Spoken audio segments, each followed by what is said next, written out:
Sublime magnificence.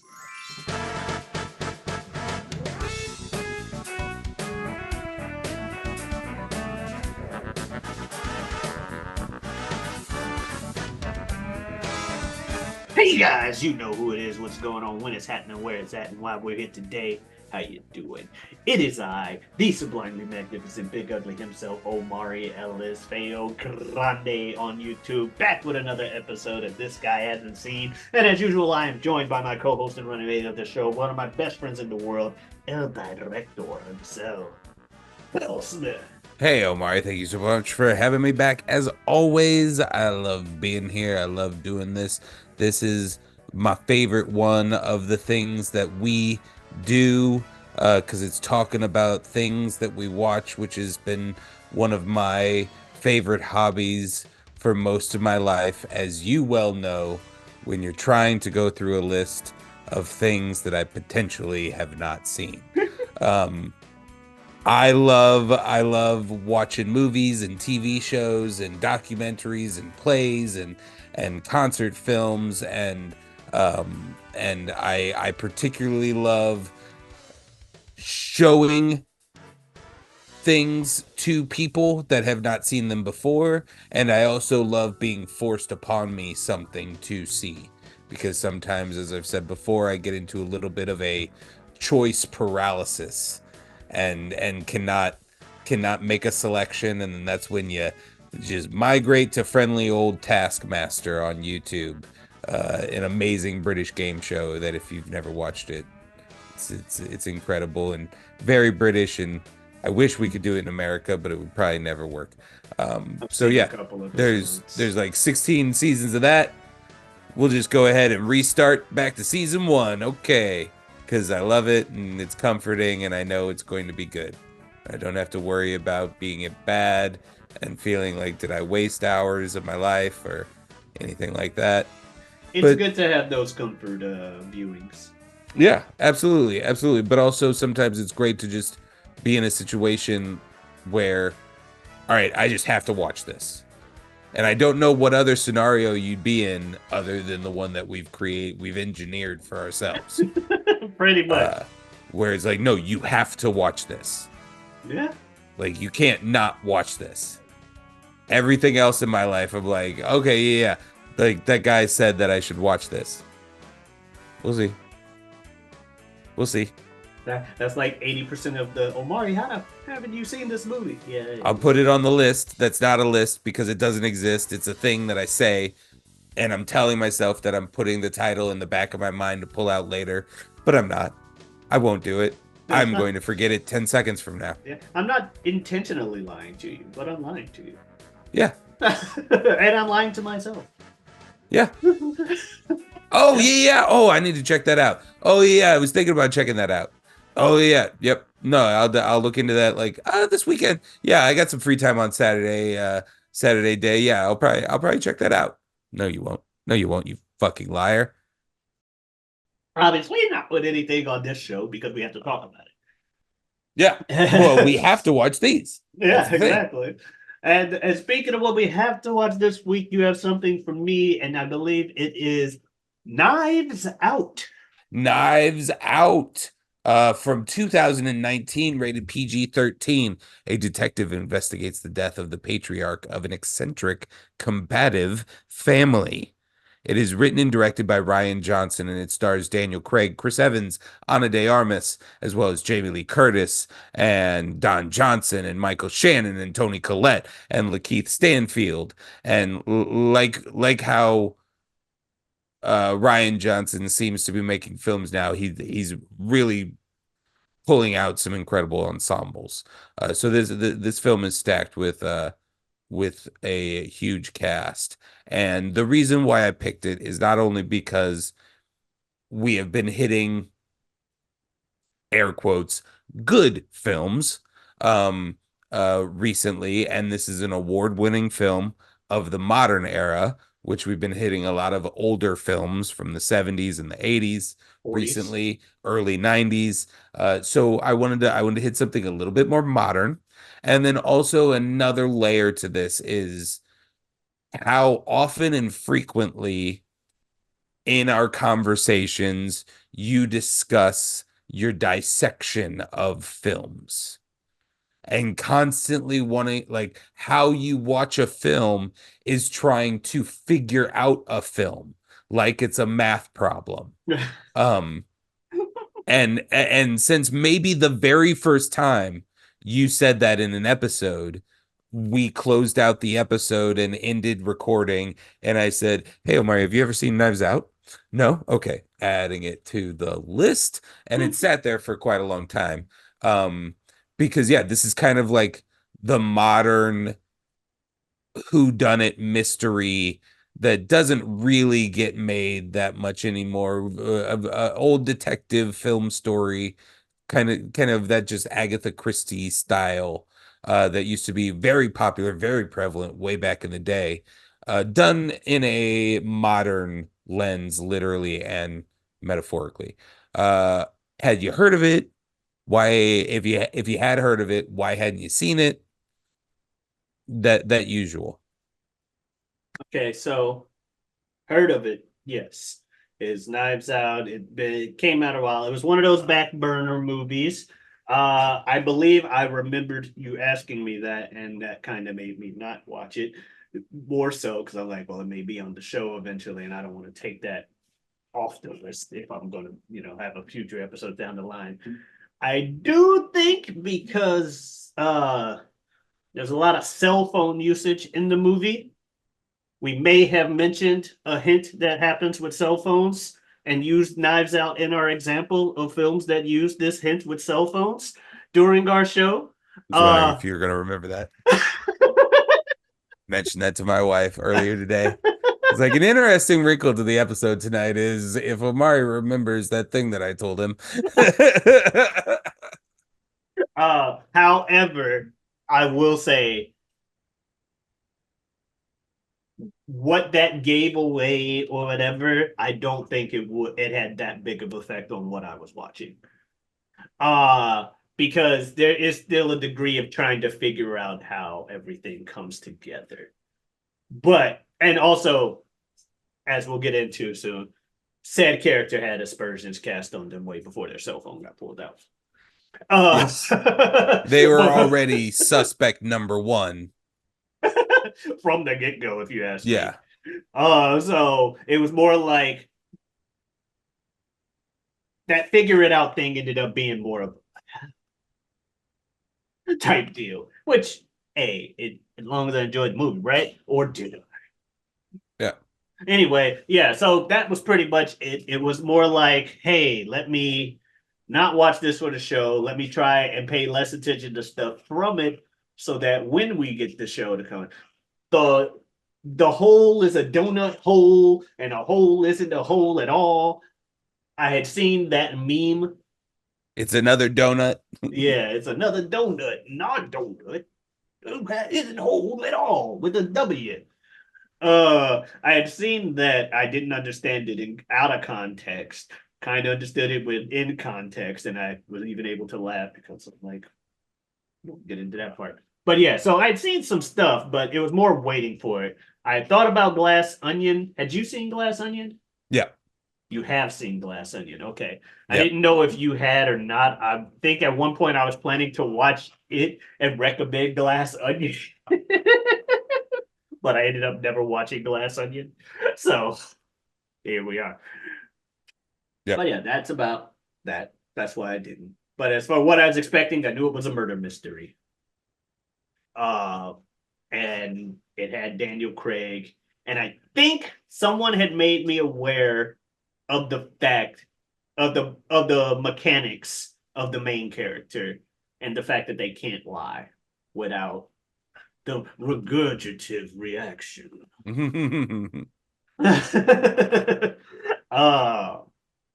Yeah, so I knew that much going in, but I didn't know much more than that. Yeah. Okay. So as we start to get going, what Yeah. do you Yeah, so what's some of your initial thoughts? I was surprised that the guy died before the movie started. Like, it wasn't even like you see like shadowy figure kill him, how we die type stuff.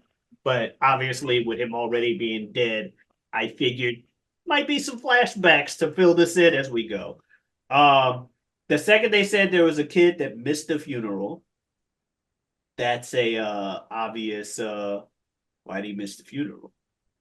Oh, his name is Ransom. Like if you kidnap somebody and you were trying to get money out of them. Okay. And he's the guy that didn't show up to the funeral.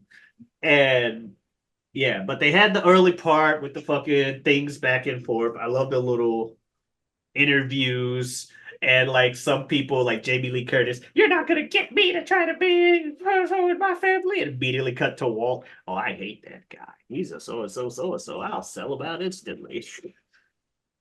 I didn't understand the piano key hit at first. Still not exactly sure. I think it was more just a. Obviously, he's clearly symboling something to the other cops, but he's just like, oh, those are. But around the time where I'm like, okay, that's the fourth time he's doing it. Someone's going to notice in these rooms are turning up. Okay, I just have to ask, what the hell who is this guy? Who's this motherfucker? Because they don't address him before it. He's just literally just sitting there in the back, just Lie. yeah. But yeah, I liked the little opening intro where it sets it up and tries to make you feel everybody, trying to give you an ideal for people having motives. That Joni person was too happy to be real, but I felt that it was more of a red herring.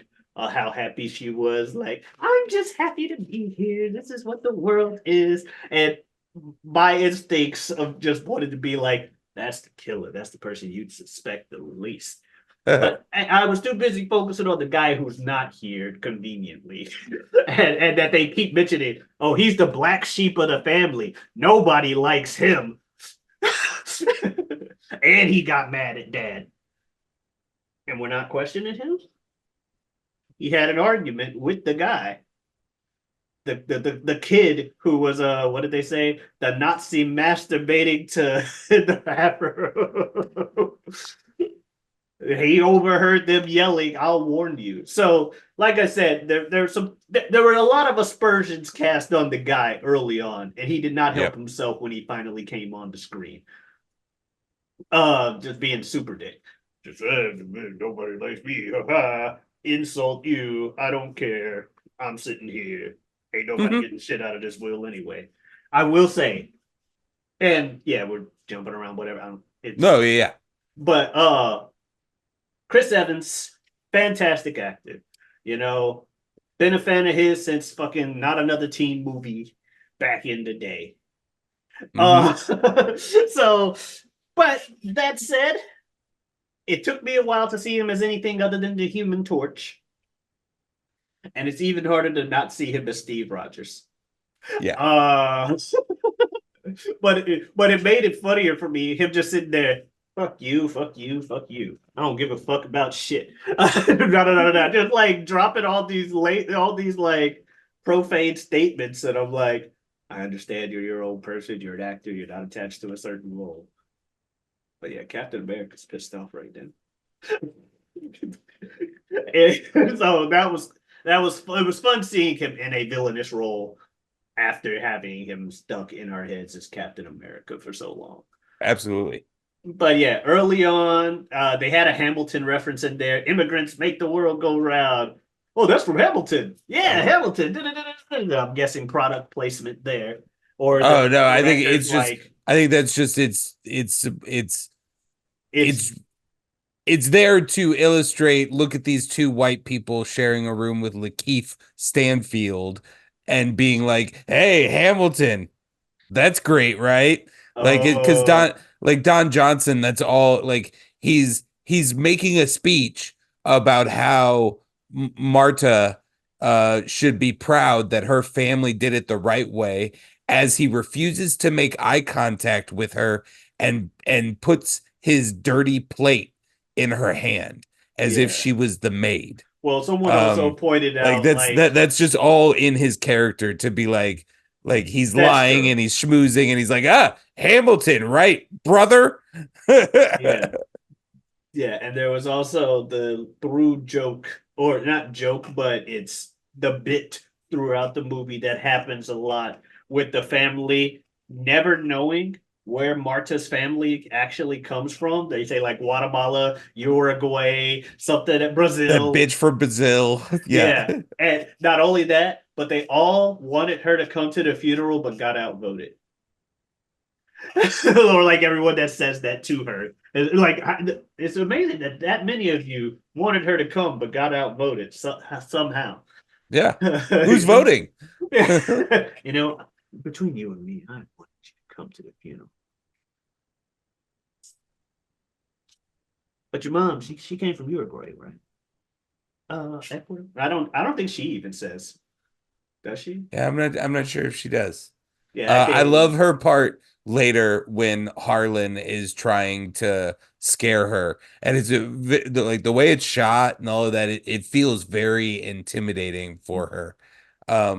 And then the culmination of that conversation, she just goes, "Okay, so I should give you all of the money because then you can protect my mother for me." Yeah, yeah, that's what you should do. Yeah, Right. we'll So have the then resource with our resources, we can hire the right things. Right. All right. So I have those resources. So I'll just take care of it. Bye. I loved how smart she was there Uh-huh. and was frustrated with how stupid she was later. Okay. Oh, so we get, the family, they have the suspicions that the Benoit's like, someone hired me for no reason. I don't know why, but I'm gonna solve a murder that we think is a suicide. And obviously he takes interest in Marta early on and has their little back and forth. She's trying her best not to connect herself to the murder because in her mind, she murdered the dude with an accidental overdose and he killed himself to try to hide it and let her go away free. But she Which, yeah, also, that's the thing is like that's the big veil and it's pulled out. It's exposed 25 minutes into the movie. yeah, 30 minutes into the movie. That's the big giant reveal and it's revealed in the first third of the film. We still have one more to go, yeah, but it's just kind of a tweak on the truth. But we see basically the truth of what happened that night in the first act of the film, which is pretty unusual. yeah. Which I like about that because of the way the movie plays out. I like the little Mm-hmm. misdirection there, where she is also convinced that she's the killer, but she has a regurgitative reaction to lie or to mistruthen. She has a Mm-hmm. regurgitative reaction to mistruthen, meaning she throws up when she lies. And so she tells the detective half truths about what happened the night before. Which, yes, if you're trying to lie and you have no choice but to lie, aggressively telling the truth but not the whole truth is the way to do it. I had a D&D character that did that to the main party. Convinced them all he was a paladin of Bahamut. He was not a paladin, nor was he a good guy. He was an evil warlock. And he never used the word paladin. They just assumed it because he used the smite stuff. Character died without the party finding out. Oh. Did you do anything evil? Uh, technically, technically, my helping them succeed helped with the planned big bad pretty much his resurrection be possible. Okay. So I pretty much made the story worse by being in the party. I was working for the bad guy. But anyway, bottom line is aggressively telling the truth is what you should do. And she did it that first time. Obviously, he knew she was leaving stuff out because Benoit Blanc is a super detective. Only the elite of the elite usually hire him, but he got a random envelope with cash in it this morning. You don't understand why. That's all that does it. And he goes, an envelope with cash. It was a thick envelope, is what he's saying. Yeah. But yeah, so she's like trying to hide her tracks and shit. But when the will gets revealed, that everything was left to her, and she has to escape, and fucking Ransom takes her with him, Mm-hmm. and they're at the bar, and he's like, "I just tricked you into eating baked beans and sausage, Gross. so I know you can't lie. What happened? Say you saw him slit his throat with your own eyes, which you did. And there you go. It's a suicide. Yeah. You're telling the truth." In that moment, she still could have done the exact same thing she was planning to do with the cops. Yeah. I'm like, why are you telling him of all people? No one in the family likes him. I know he just saved you from that thing, but you don't like him either. He's the black sheep of the family. The dogs don't like him. Because she's a good person. She's not a criminal. So she doesn't do the criminal part of these things well. She's a good person who thinks in that moment, because yes, they fight all the time, and yes, Harlan cut him out of his will and all of that stuff.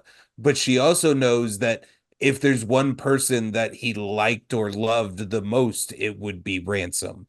We've seen on video, we've seen the audience, we as the audience have seen him say that he thinks that Ransom is basically him at his age. So we have justification for this incredibly kind-hearted good person to trust this man.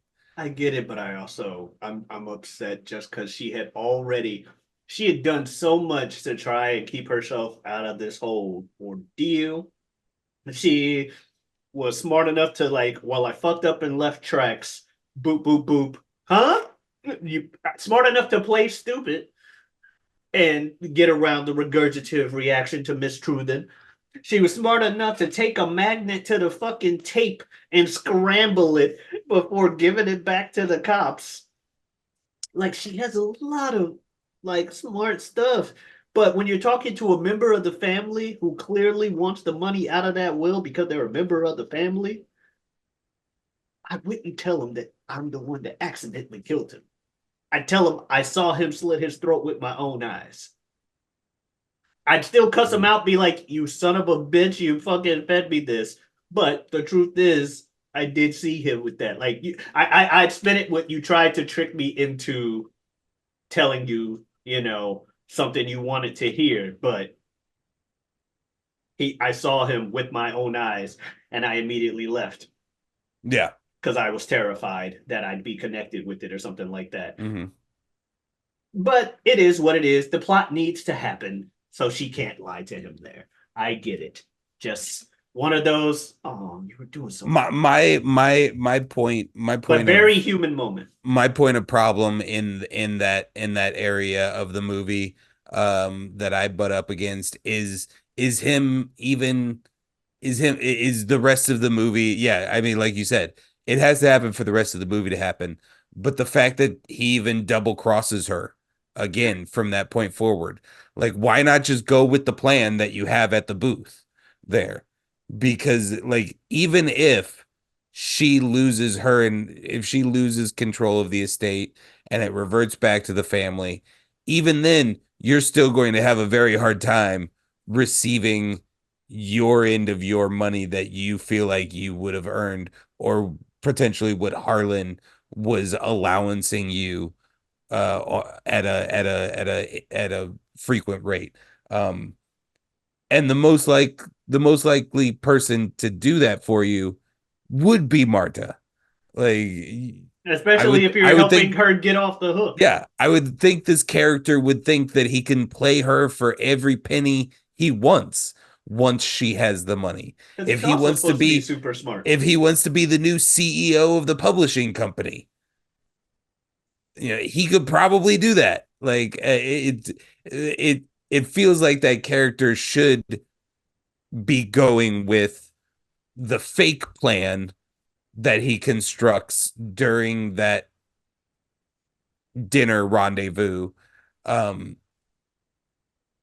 as opposed to the one that he ends up actually doing, because it feels like he had to for the plot to go. These are two people who are smarter than the murder mystery guy who turned his own death into a murder mystery. They're both known to be the only people to beat him at Go, the Japanese board game. They're the only two people who can beat that man. So they're the two smartest people not named Benoit Blanc in this movie, and they both make kind of stupid decisions for the sake of the plot. And it is what it is. They're also, at least, though it is stupid decisions for the sake of the plot, I guess, especially in her thing, like you mentioned, the kindness, it is a very human decision to make. Right, It's and she very human also to make stupid decisions. Harlan, or Harlan, Harlan, said through her, or who's the guy who died? Okay, that's Harlan, yeah. Yeah, and then his son, Walt? the one who runs the publishing company. What's Walt. Walt? Yeah. Harlan throws her a curveball. She's genuinely like she's allowed from a character's perspective to be thrown for a loop, let's say, by suddenly realizing that she's a multimillionaire and control of all the assets, and the entire family wants her head on a stake at this point.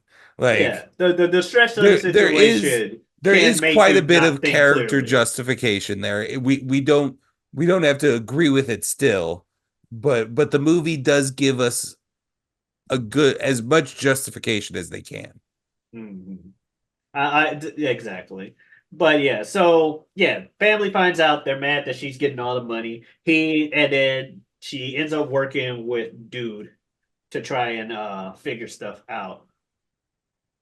Let me see. Sorry. Oh, by the way, some random standout moments from early on.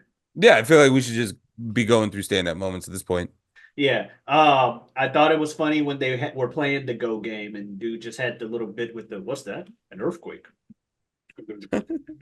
Like like the way it played out, it's like, all right, this is how every one of their games ends. I think. He gets mad and flips the board.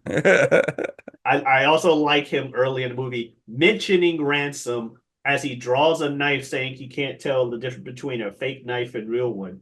My dumbass was too busy making a joke like he mentions Ransom and draws his knife. His knife is out. That's the title of the movie. They do eventually say the title of the movie. Yes, we'll get that. We'll get that from Mr. Blanc. Yeah.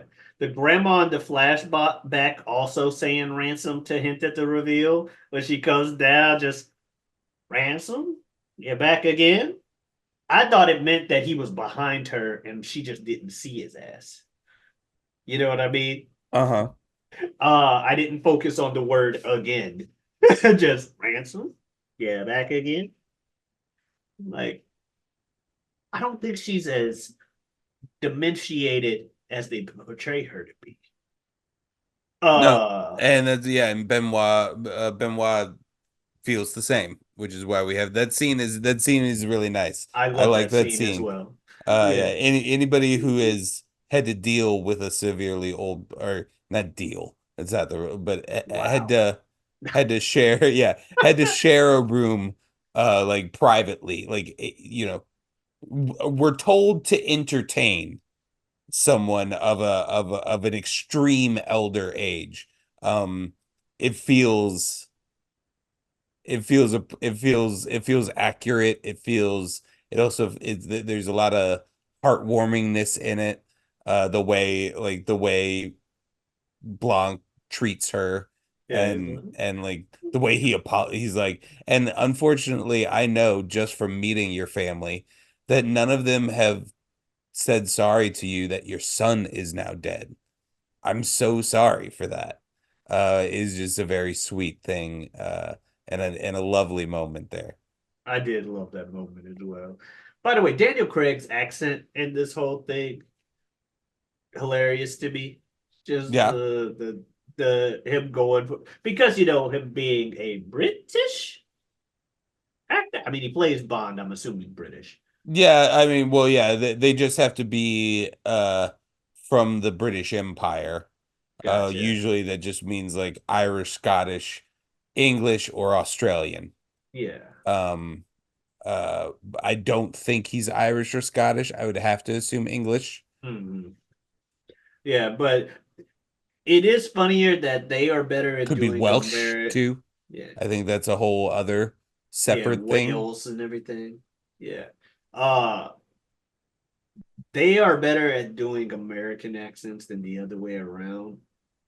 That said, he chose a funny accent anyway. I mean, the character is Benoit Blanc. He's supposed to have some Cajun, I'm assuming, descent or something like that anyway. But he just, oh, yes, I'm a talk like this. No, So it's and a so. strong character choice. It is a bold, it is a strong choice. Yeah, it's a very strong character choice, but I like it. It grew on me pretty quick. Yep. No, I wholeheartedly support strong choices. Mm. And this is definitely one of them. And sometimes it takes a minute.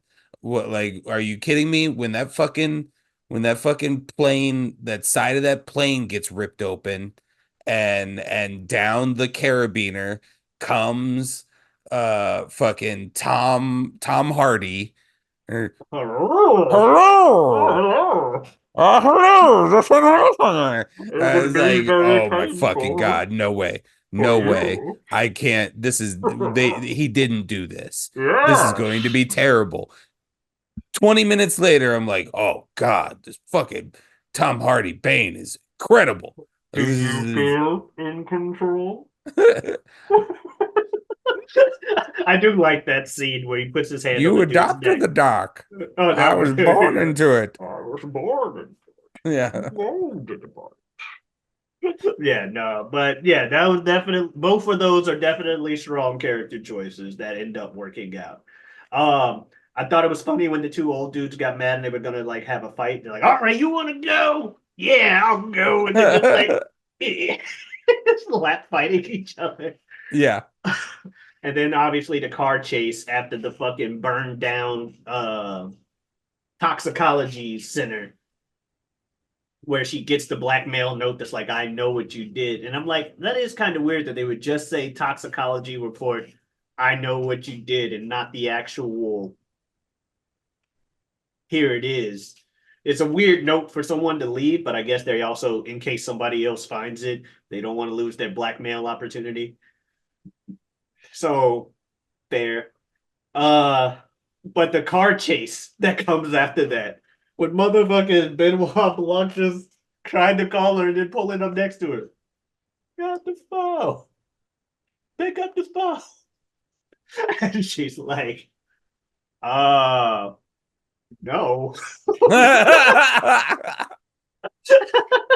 Yeah.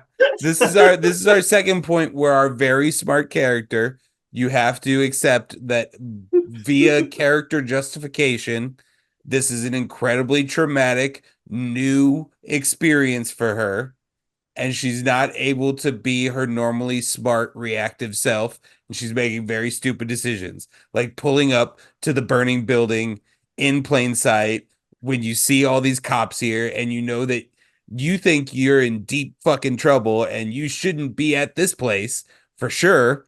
From the things that you're concerned about, you shouldn't be seen around here, but yet you're just sitting there in plain sight until the point where Benoit Blanc is like, you, what are you doing here? And she's like, oh, I guess I should leave. Spins out dramatically and speeds away.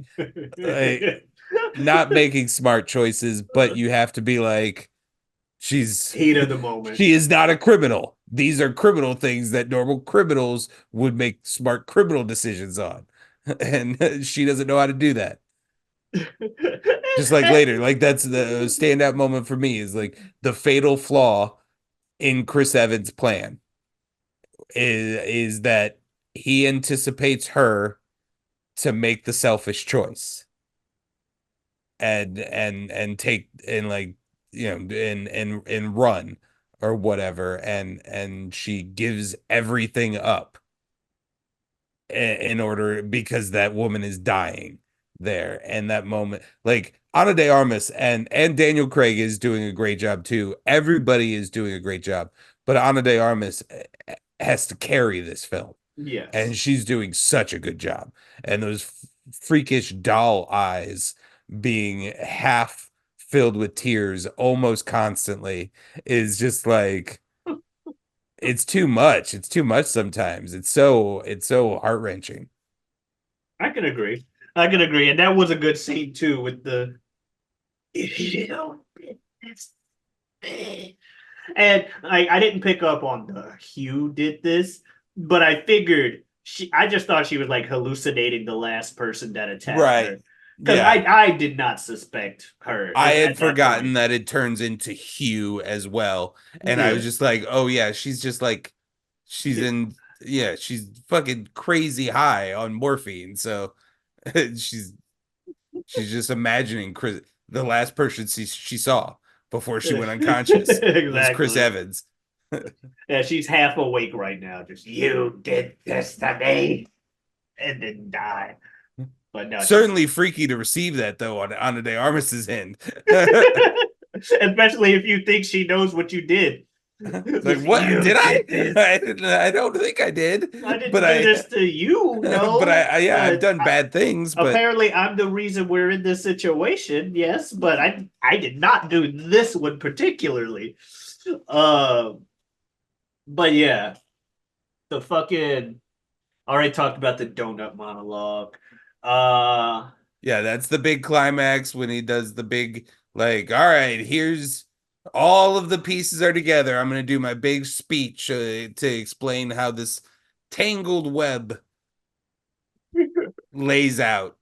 And yeah, during it while they're trying to put the final screws on the pressure of Chris of Ransom, um the hospital calls Ana de Armas because she gave them her phone number, and she says, "That's great news, doctor."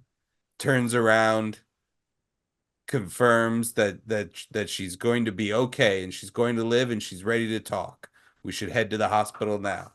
And yeah, that was the straw that broke the camel's back to get Chris Evans to talk. Finally admits everything. what are you gonna get me? Yeah, I did it, but at the end of the day, she lives. So what are you gonna get me for? Attempted murder? I got so. Like, dude, always deny. Yeah. Always deny. Also, you're about to be broke. Like you're not realizing in this bragging moment that you're about You to have don't no money. anybody. Yeah, he's like, all I need is a good lawyer, which I have.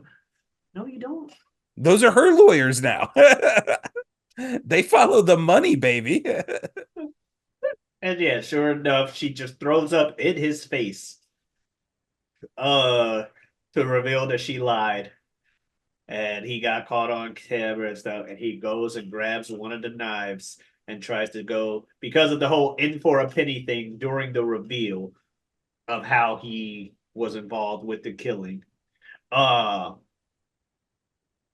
it's like he grabs a knife and like, well, in for a penny, and he tries to stab her. But if you listen to Harlan early in the movie, man doesn't know the difference between a prop knife and a real one. Were you ready for that? Or Yeah, did you I think remembered him say it nice? because of the whole. I wanted to make the joke about the him having his knife out when he mentioned Right. ransom. Yeah, because of the way they mentioned because of ransom not being involved in the early part of the movie, I kind of suspected him early on, which is why I'm like the cell phone thing didn't really ruin. Oh, it's him. Right.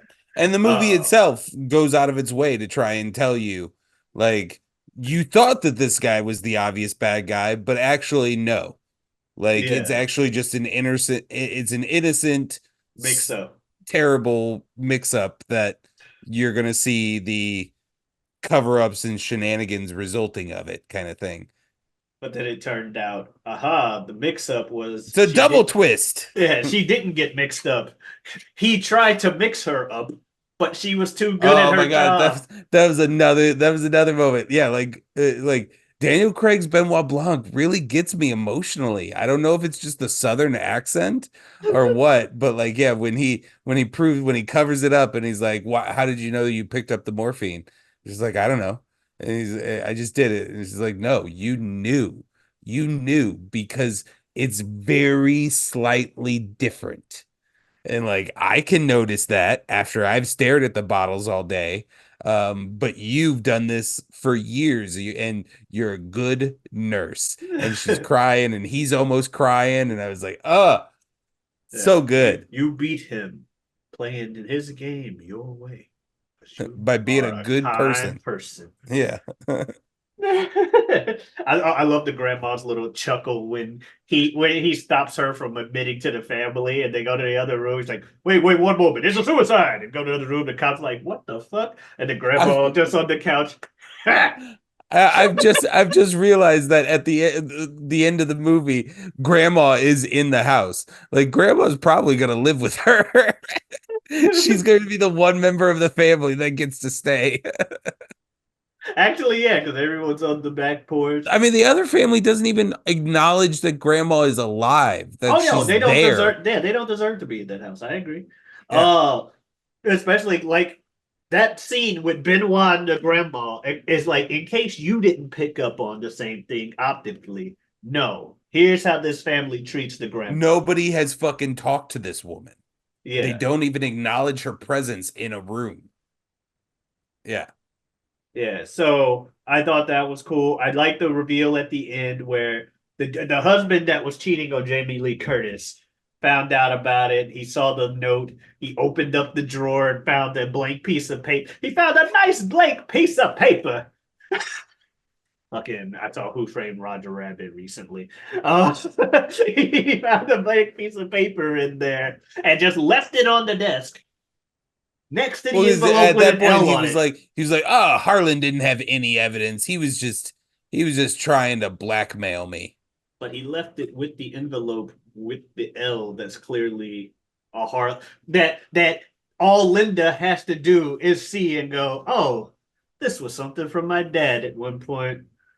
And that's all she needed to do because she goes out, gets ready to smoke, and she's just like, lighter to the paper. Clearly, like an old code system that her and her father shared. Like this Uh, is how they did notes back in the day or yeah, something. he's like, it's time to cut the dead wood, honey. He's cheating on you. You deserve better. Untether yourself from this motherfucker. Signed, Dad, or something along those lines. A lot of those words are in there. I just don't remember it off the top of my head. But I did Yeah. try to pause it to read it after finishing the movie.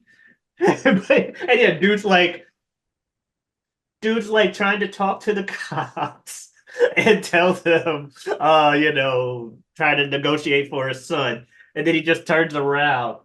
Huh? As she's looking at it, I was like, yeah, caught me. You thought you were getting off easy because you're not the killer and no one really cares about you for real as a side character. But no, you don't. Get out of here. Um, so that was nice. And then yeah, just everybody turning to her on the roof, drinking out of Harlan's mug with it says like my house, my rules, my coffee. She had covered up the my rules, my coffee, but it was just saying my house as she takes a sip from it with everybody looking at her and we see the fucking credits. And I thought that was a nice little touch. Oh yeah, make sure you just purposely show the my house. Welcome to my house, bitch. This is in your house. So what did you think, Omari? I liked it. Again, I liked it. I liked that they went for the choices they went for, be it character or writing wise. The double twist of, hey, it's a murder mystery. Just kidding. We're gonna show you how it happened, and you're gonna see the main character try to keep the detective from figuring it out. Just kidding. It is a murder mystery, and here's the actual guy and how he did it. And so I thought that was cool. And they also early on the dogs. They mentioned that he mentioned, come on back. The dogs won't bark at you. They know you. And they even show the dogs not barking at her, but they know everyone in the family mentions the dogs barking at a certain time. So it's like, okay. And then the first thing that fucking Chris Evans does when he gets there is have the dogs run up and start barking at him. Yeah. Yeah. usually a pretty good character indicator too. Like a good thing to watch for if a director has a group of dogs dislike a person, Yeah. usually they're not. It's for a reason. If someone's existence causes animal duress, or just a mention of their name, like in Young Frankenstein, they're not a good person. Yeah. Animals are very good judges of character in fiction. Yeah. But yeah, no, I enjoyed it. The acting, you hit it on the head earlier. Main character actress Anna Fair, not Anna Faris, Ana de Armas. Ana de Armas, Ana de Armas, and obviously Daniel Craig, Chris Evans, pretty much everybody. I can't think of any bad jobs. There were some okay ones, but not everybody on there was a super duper A-lister anyway. Not saying there's Yeah, something. I like Chris Evans doing this in the heart of like Endgame, Infinity War, Avengers, peak saga, him being Captain America, and then him just being this slimy, rich douchebag of a character is really fun. But like you said, it's hard to like it's Captain America tries to stab a woman at the end of this movie. It's hard to not look at it like that. Yeah.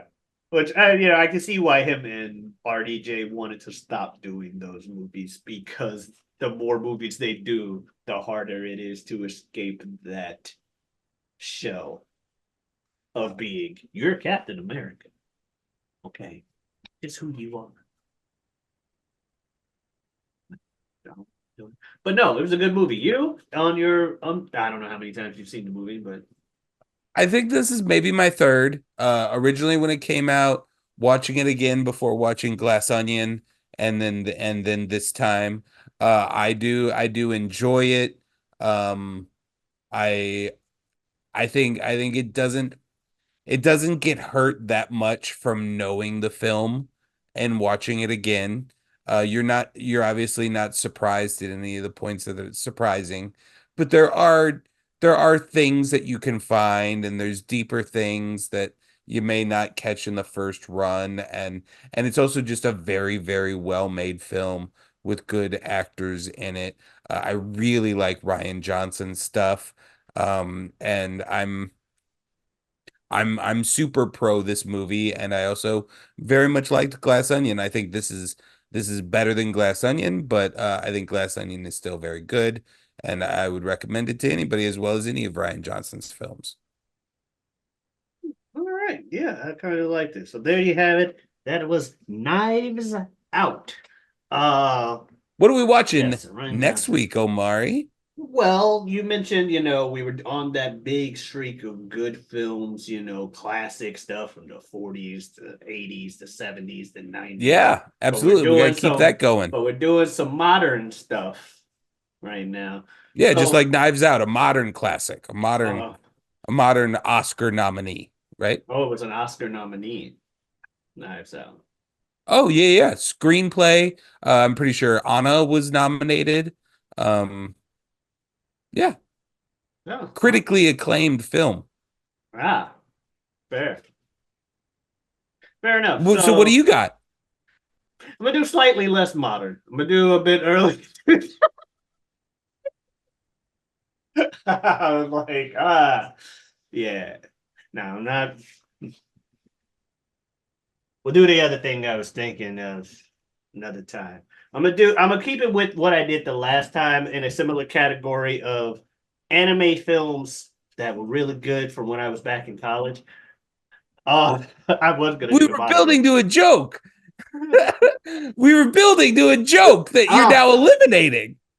hey, I didn't realize it was an Oscar nominated. Fine, we'll do the original. We'll do it live. We'll do the original thing. I'm gonna do a modern movie, called The Man from Toronto, an action comedy. We're gonna go from murder mystery, think real hard, modern day classic, to a modern day movie where you don't have to think nearly as hard and maybe even laugh some. Got the got Woody Harrelson and Kevin Hart. Should be some laughs. Hopefully. Okay. Anyway, yeah, the man from Toronto.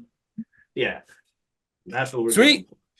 Yeah, and yeah, if you want to catch other stuff on it, find it all here on this show, on this channel. You know, we got Tuesdays, we got our This Guy Hasn't Seen. We got 3. This is season 3. We got 2 full years worth of footage on that. Saturdays, we got You Don't Watch Sports. 2 of us, 3 topics. Tell you about some sports, sprinkle some information into your sports conversation, guiding light through the sea that is casual sports talk. And ladies and gentlemen, coming to Feo Grande's YouTube network on every Wednesday, Whatever We Want podcast, starring Omari Ellis and Super Jazz. Super Jazz, that's right, as nature intended. We talk about that, everything we want. Yeah, season 4 is on this channel, and seasons 1 through 3, you can find that elsewhere. You turn to For Whatever We Want 100 plus podcast. weeks, we've been telling you that you gotta go somewhere else for one of the shows, and now you don't. Just scroll a little bit farther down and you'll see the brand new episodes of Whatever We Want. I'm so excited for 6 for or it. 7 As a huge episodes up fan, at this point. as a huge fan of Whatever We Want and a huge fan of Feo Grande Network, I'm super excited. Yes, yeah. So that's what One-stop shop. That's minimum of 3 shows a week. We got more on the line coming down for you. We're cranking up the content for you. Giving you some of that juicy stuff. You know what I'm saying? That entertainment that is so great. See ya. Anyway, that's what I gotta say. Bill seems done as well. So you guys have a good one. Adiosness.